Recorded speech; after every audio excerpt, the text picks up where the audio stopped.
Ya saya cuma menunggu saja, ya kan. Kalau lama alhamdulillah, kalau tidak ya memang harus habis gitu, ya kan. 1,3 kilo terbuka pelabuhan itu menghadap samudera. Ini kalau terus-terus lama-lama itu habis. Kalau habis berarti sudah ada pelabuhan.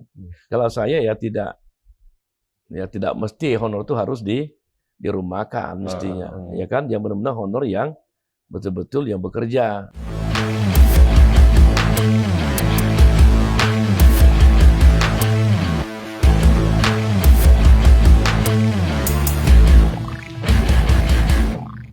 Assalamualaikum warahmatullahi wabarakatuh. Pemirsa tribunbengkulu.com, berjumpa lagi bersama podcast Bincang Tribun. Kita sudah bersama PLT Gubernur Bengkulu, Haji Rosjon Sasahidi. Assalamualaikum warahmatullahi wabarakatuh. Waalaikumsalam warahmatullahi wabarakatuh. Sehat Pak Arin?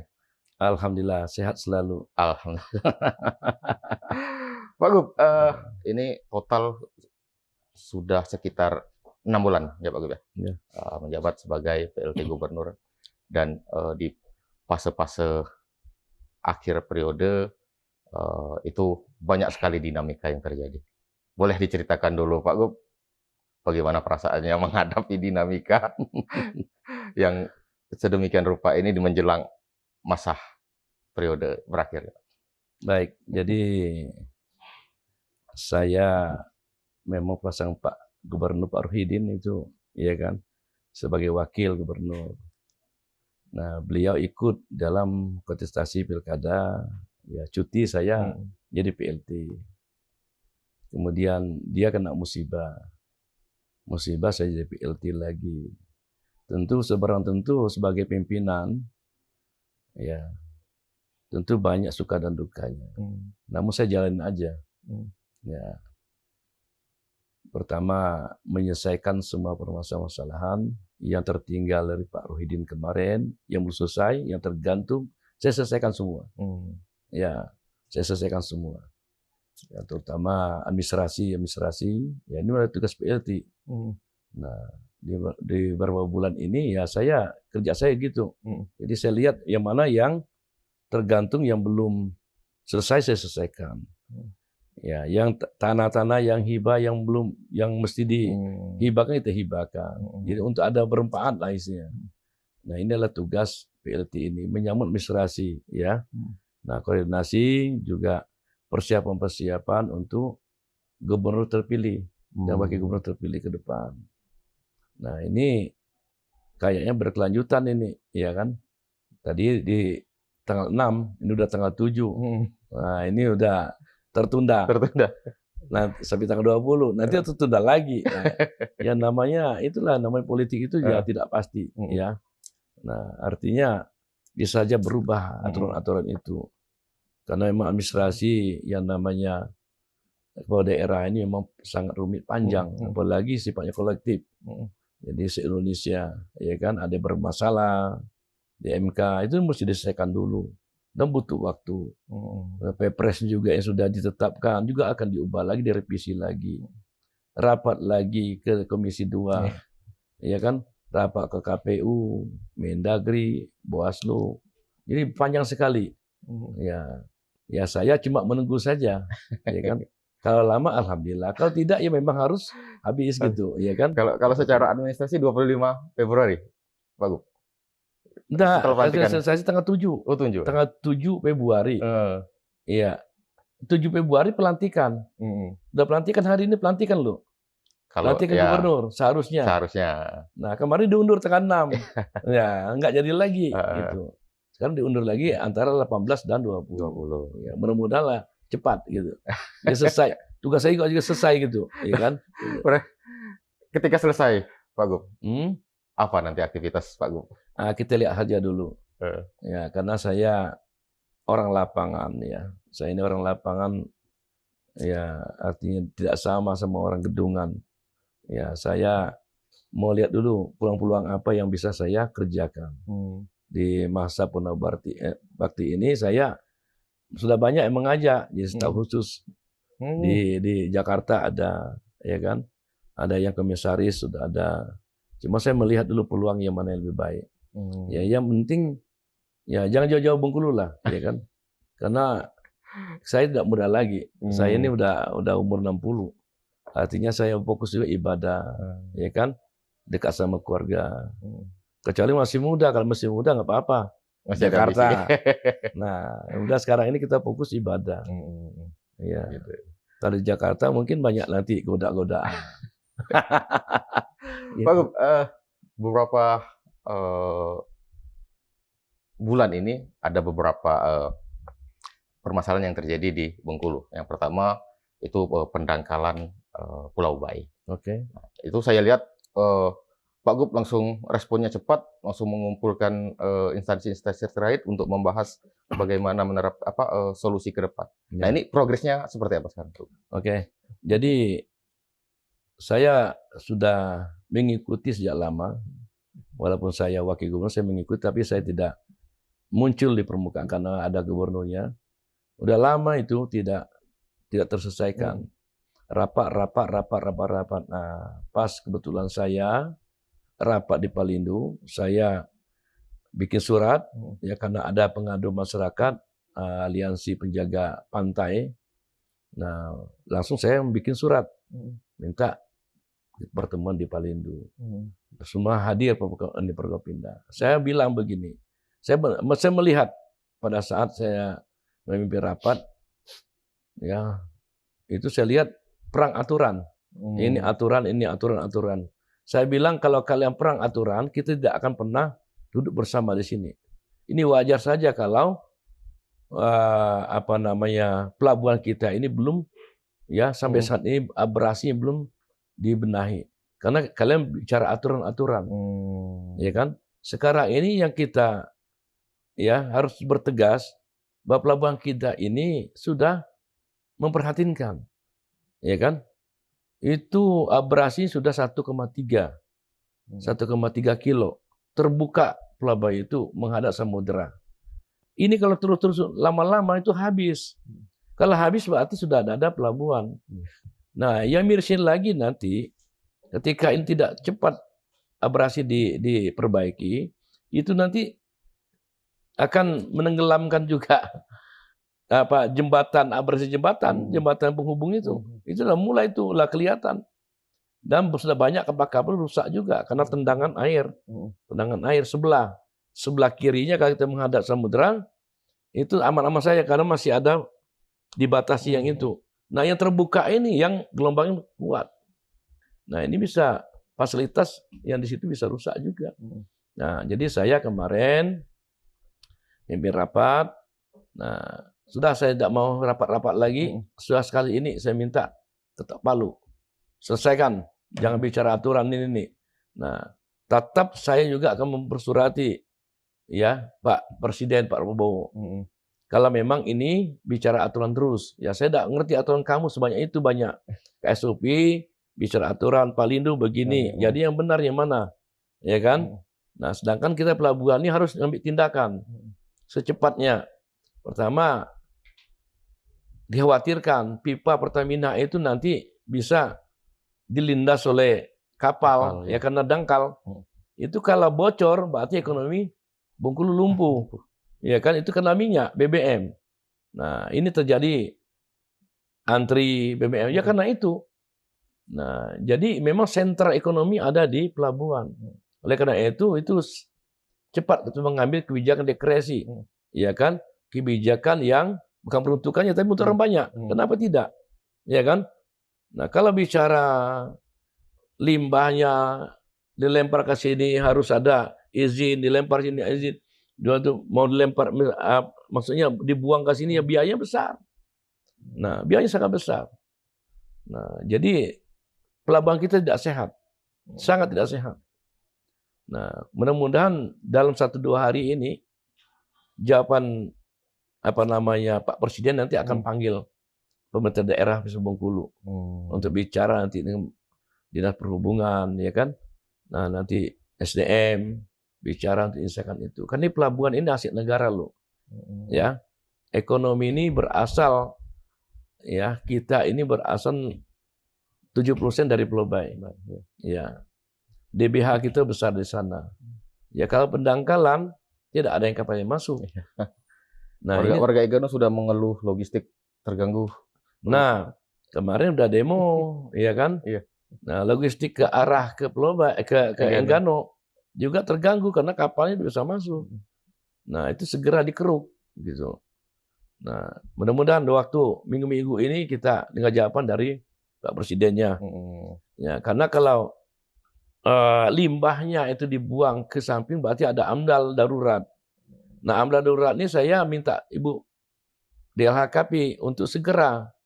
Nah, setelah mau rapat sama-sama, mau janjian lah, malah ketua JM Palindo nggak ada, KSOP nggak ada, semua nggak ada, tinggal Ibu. Nggak dilayani akhirnya Ibu itu. Nah, saya bilang itu. Ya, jadi jawaban orang gimana mau serius, kalian juga nggak serius mengadakan ini. Rapatnya cuma sedikit orang. Nah, ya saya katakan nggak boleh begitu. Ya kita meminta sama-sama lah. Ya tapi kita konsisten. Dari Palindo, KSOP, ya termasuk asisten 2, DLHKP, mungkin DPMPTSP, SDM serentak datangi gitu ya. Nah audiensi kepada Pak Menteri sudah mau terima. Menurut Ibu DLHKP itu Pak dari terima karena saya sendiri gitu. Nah ini terpaksa lagi ini saya perintahkan lagi untuk koordinasi untuk membuat revisi AMDAL bukan revisi, buat AMDAL darurat untuk melimpahkan limbah itu kemana mau limpahnya, ya kan? Kalau ke laut kan tidak mungkin, ya. Darat juga butuh dana yang besar. Nah, jadi koordinasi dulu, aku bilang. Yang penting alurnya itu kemudian abrasi itu yang diperbaiki. Jadi menurut analisa Pak Gub butuh waktu berapa lama lagi sampai akhirnya Nah pengerukan? ini, jadi saya kemarin sudah ke Jakarta menemui perusahaan Maming, ya perusahaan batubara. Nah jadi karena dia punya kapal keruk, dia sekarang udah observasi sama orang perhubungan, Kementerian Perhubungan udah kesini, udah verifikasi di Pulau Baik itu. Nah, saya bilang kalau asosiasi batubara belum kompak untuk mengeluarkan dana pengerukan itu, ya tidak salah ditalangi juga oleh pihak ketiga. Dia ngeruk, dia bikin, tapi kita harus berkomitmen nanti diatur di regulasi. Ya nanti kerjasama sama Palindo, KSOP, gimana ngaturnya, ya orang-orang yang batubara yang lewat rekan-rekanan mitra itu harus membayar royaltinya gitu. Begitu lagi caranya lagi. Ini udah turun sekarang ini. Ya, jadi saya tegas sekali. Yang namanya pelabuhan ini harus selesai cepat. Ya, kalau bisa nanti sebelum periode saya ini udah berjalan. Pak Helmi tinggal menjalankan lagi. Biar tidak berat-berat Pak Helmi kan. Satu lagi soal P3K, Pak Gub. P3K. Iya. Kemarin sempat datang ke kantor gubernur menyampaikan aspirasi mereka bahwa mereka sebenarnya menolak menjadi P3K paruh waktu. Itu sebenarnya kalau secara anggaran, apalagi sekarang udah sangat ketat sekali, Pak Gub, dari Presiden pun seperti itu. Bagaimana nasib P3K ini di Provinsi Bengkulu ini nanti, Pak Gub, terutama yang guru-guru ini? Iya, memang guru itu memang sebenarnya harus diprioritaskan ya. Ya, karena kita ini kekurangan guru. Kadang-kadang miris juga satu sekolah, ya itu gurunya cuma bisa dihitung dengan 10 jari. Bisa ada 5, tapi yang honornya banyak gitu untuk menutupi RKB itu, ya kan? Nah, jadi kalau yang honor guru itu mesti didahulukan tentunya. Nah, jadi saya sudah bilang Pak Sekda gimana caranya, ya kan, supaya honor guru itu diakomodir untuk menjadi P3K itu, ya kan? Baik Pak Sekda gitu. Karena urusan administrasi kan urusan Pak Sekda. Saya ini sebenarnya kebijakan saja. Saya mendorong saja gitu, ya kan? Nah, jadi kalau saya ya tidak mesti honor itu harus dirumahkan mestinya, ya kan? Yang benar-benar honor yang betul-betul yang bekerja. Dicari regulasi yang tepat gitu. Ya, regulasi yang tepat begitu. Pak, ini menyambut pemimpin baru Provinsi Bengkulu, Pak. Apa pesan-pesan Pak Gub untuk pemimpin baru ini, Pak Gub? Ya, untuk pemimpin baru ya tentunya yang pertama beradaptasi dulu ya. Kita ketahui Pak Helmi sempat mengingatkan sebagai kepala daerah tingkat 2. Tentu di dalam meminit organisasi ini saya minta nanti ke depan yang pertama bangun SDM dulu. Ya, pesan saya SDM dulu. Karena isi Al-Quran Pak Helmi kan orangnya bertakwa, beriman.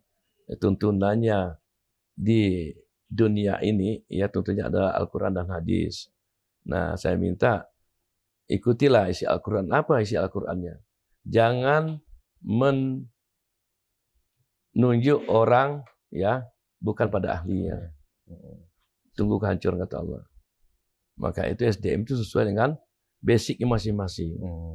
Ya, supaya nanti roda organisasi ini bisa berjalan ya kan maksimal. Ya, jadi betul-betul orang yang ilmunya sesuai dengan basicnya. The right man on the right place. Nah, itu yang pertama. Yang kedua bersistem. Sistem itu ditunjukkan di suatu wadah. Wadahnya apa? Ya, comment center. Nah, jadi comment center semua pakai aplikasi. Semua OPD sudah masuk ke aplikasi itu masing-masing. Sehingga bisa diakses ya KPK, Kejaksaan Agung, Kapolri dan sebagainya. Tidak ada dusta di antara kita lagi. Semua program sudah terupload di situ. Bisa diakses semua masyarakat. Masyarakat sudah tahu, tinggal buka website ya gubernurBengkulu.com. Berapa? Misalnya dia buka, wah segini nih fisiknya untuk kita nih. Tahun ini fisik untuk kita bangun jalan gini nih fisik ini nah, gitu. Jadi masyarakat tahu. Nah, ini adalah fungsi kontrol sosial masyarakat. Ya kan, kalau mesti kontrol hukumnya, pihaknya sudah tinggal buka WC aja. Jadi tidak ada lagi yang ditutup-tutupi begitu. Nah, ini yang saya dorong dari awal. Dari saya dilantik Pak Uridin, dari pertama saya dorong, saya kumpulkan semua ASN di Provinsi Bengkulu ini, itu yang saya katakan. Tapi itu tidak dijalankan. Saya nggak tahu apa ini yang masalahnya. Nah, saya di Lebong saya jalankan itu. Karena saya bilang begitu, saya di Lebong saya jalankan. Ya, saya di Lebong ya semua camat SPDN, kabak pemerintah SPDN, asing satu SPDN, dia satu komando, Jadi enak saya mengontrol, ya kan? Nah, walaupun saya tidak di daerah, berapun saya di Jakarta, sistem berjalan terus berputar. Nah, itu karena bersistem tadi. Jadi saya pesan sama Pak Gubernur yang baru, yang mudah-mudahan bisa bekerja sama Forkopimda, yang itu yang perlu dulu, gimana bisa memilih Forkopimda, forum koordinasi pemimpin daerah itu betul-betul difungsikan, sehingga ada permasalahan-permasalahan daerah, yang isu-isu daerah yang tidak bisa dipecahkan, ragu dalam kebijakan, nah itulah gunanya. Saya kepala daerah, saya tidak bisa menjalankan tugas saya tanpa keamanan, itu Pak Kapolda. Saya tidak bisa menjalankan administrasi pemerintahan tanpa didukung oleh Pak Kajati. Hukum, jadi ada hukumnya. Dan saya juga tidak bisa leluasa mengenai kekuasaan tanpa dibantu oleh Danrem. Ya, Danrem itu apa? Danrem ya teritorialnya. Jadi semuanya punya masing-masing fungsi gitu. Nah, jadi kalau ini sudah bersatu, sistem sudah ada, udah mau arah kemana Bengkulu? Mau bikin apa Bengkulu? Kalau Forkopimda udah mendukung semua, ya kan sistem kita sudah ada, wah enak sekali. Nah, itu yang paling pesan saya, yang harus dilakukan adalah pelabuhan Pulau Bae. Jadi kan Pulau Bae ini kalau sudah go semua, saya yakin nanti di zaman Pak Helmi ke depan, tahun berikutnya, itu APBD kita akan tinggi. Ya, PAD kita akan tinggi.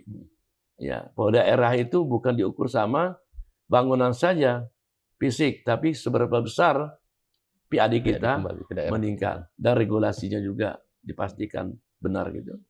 Gitu. Pak Gub, ini musibah yang dialami Pak Rohidin kemarin makin memperpanjang mitos Gubernur Bengkulu terjerat kasus hukum di akhir-akhir periode. Itu sebenarnya menurut analisa Pak Gub sendiri, kenapa sih kejadian seperti itu? Ya, jadi begini ya. Memang pada daerah itu harus dibentuk orang politik. Ya. Orang politik itu orang luas pemikirannya. Ya. Jadi itu tadi terjadinya permasalahan itu ya saya katakan tadi tidak bersistem, tidak bangun SDM yang baik. Itu yang pasti kuncinya.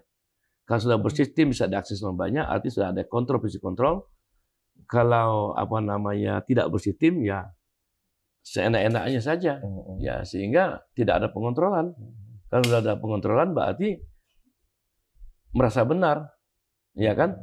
Nah, di hukum belum tentu bisa benar. Ya ini kejadian sama ini begitu. Bahkan sudah bersistem. Ya kan? Semuanya sudah bisa akses. Tidak ada lagi yang mesti diragukan. Ya. Dan fungsi kontrolnya, leadership-nya melihat nih. Wah, ini penyerapan anggaran sekian ya ini bisa dipanggil kalau kurang dia. Kalau dia masih di zona merah atau zona kuning kan. Nah, lelangnya juga begitu. Fungsi kontrolnya begitu. Nah, kalau selagi Bengkulu belum membangun SDM yang baik dan bersistem melalui comment center, ya bisa diakses sama ya saya khawatir. Saya khawatir akan terjadi lagi, berulang lagi. Oke. Tapi untuk pemimpin baru nanti seberapa yakin Pak Gub bahwa beliau bisa membawa Bengkulu menjadi lebih baik? Ya, mudah-mudahan ya Pak Helmi ya. Ya, Nabi orang manusia ini kan kalau sudah kasih percayaan berubah. Berubah. Yang harapan masyarakat Bengkulu berubah. Ya kan saya juga orang udah baik-baik juga dulu. Udah baik-baik saya. Siapa mau baik-baik? Ya kan? Seiring waktu berubah. Ya, seiring waktu ketika dapat kepercayaan masyarakat, lah tobat. Tobat. Kita Umaro. Nah, Umaro ini dipilih oleh masyarakat, tobat. Ya kan begitu? Betul. Ya. Pak Gub, terakhir mungkin apalagi nanti ya jabatan kita akan masuk ke bulan Ramadan juga nanti. Lalu mungkin ada hal-hal yang ingin disampaikan ke masyarakat Provinsi Bengkulu. Baik, pemirsa masyarakat Bengkulu yang saya cintai, saya Haji Rojonsa, PLT Gubernur Bengkulu, menyampaikan selamat ya beribadah puasa. Sebentar lagi kita akan masuk bulan Ramadan dan pertebal ibadah kita kepada Allah, dan kemudian kita harus mawas diri ya, jangan nanti di bulan puasa terjadi juga musibah kebakaran dan sebagainya ya, dan cuaca iklim yang tidak menentu ini ya. Kepada masyarakat, pertama masyarakat nelayan patuhi ya jadwal BMKG ya, jangan ada nanti sibuk masuk ini bulan Ramadan, sibuk juga kita mengurusi hal-hal musibah dan sebagainya. Jadi selamat buat masyarakat Provinsi Bengkulu agar kiranya kita pertebal lagi ya ilmu kita, ya ibadah kita kepada Allah SWT. Ya mudah-mudahan kita mendapat pahala yang lebih besar di akhir nanti. Sekaligus saya pamitan, kalau memang jadi tanggal 20, saya mungkin sudah purna bakti sebagai PLT Gubernur Bengkulu. Dan kepada Gubernur yang baru, selamat bekerja. Ya, kami masyarakat Bengkulu mendukung Anda. Anda sudah dipilih oleh masyarakat Bengkulu. Jalankan amanah sebaik-baiknya. Jangan malu-malu. Ya kan? Berkoordinasilah, berkomunikasilah kepada senior. Dan saya siap untuk membantu Pak Helmi ke depan.